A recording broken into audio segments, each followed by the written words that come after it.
So then, we need to see death and its allied phenomena in its suchness.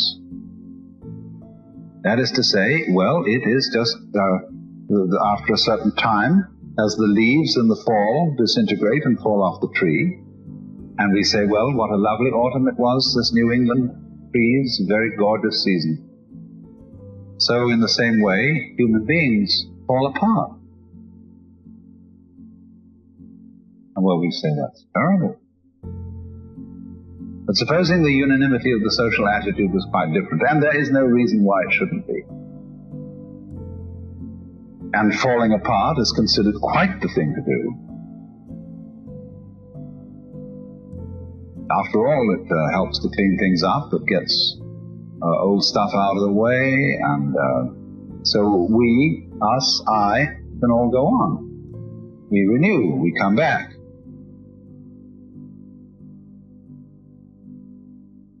And so the whole thing, you see, is this.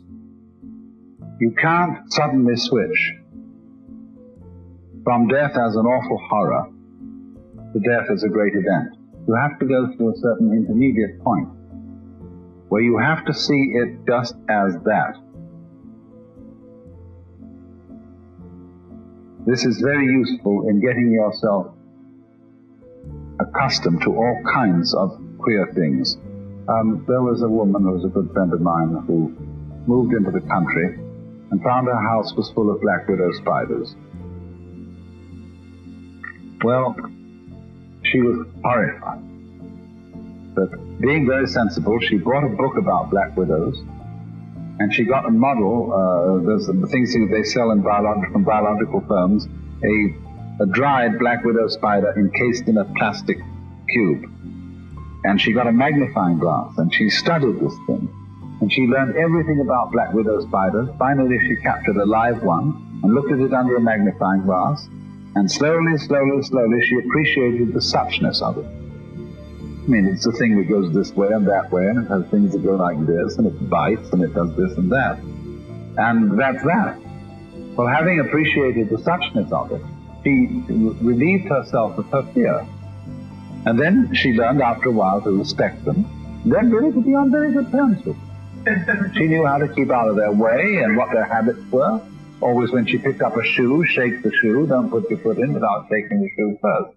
Little things like that. So, somebody wrote me the other day from Santa Barbara and said that in her part of the country there are more private planes than anywhere else in the United States, and they fly at less than 1,000 feet, and they keep going over her place. She says, I'm horrified to find myself running out of doors, shaking my fist at these planes and using foul language. That I just can't stand them at any price. So I wrote back, I told her the story about the spiders, and said, now what you're to do is you get yourself a certain book, which is a complete photographic catalog of all makes of private planes in the world. And you are to identify them, and every time a plane goes over, look it up in a book and see what kind it is. Go down to the airport, watch them come in and go out, get rides, and never miss one. Always get right into that plane situation. Because then this constant over the house, but you can get rid of it, you see, and you can say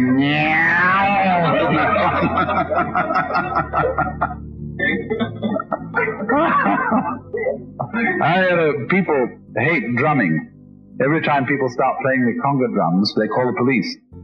Because there's something about that which seems threatening. They think, why, the cannibals are in the dark, they're out after us.